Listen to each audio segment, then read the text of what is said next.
1600 square mile of কাঁচা রাস্তা। উনি হয়তোবা ভুলে গিয়েছেন যে অ্যাকচুয়ালি বাংলাদেশের রাস্তাগুলো যদি আপনারা আমরা যারাই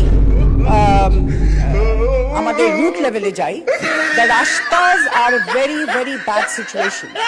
This is due to the durnitis that we have seen in from the previous regime.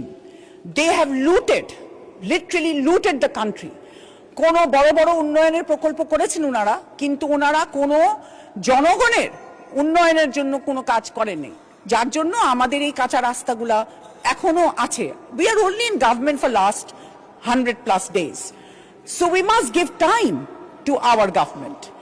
আপনারা, আমি আশা করব যে আপনারা আমাদেরকে, আমার প্রধানমন্ত্রীকে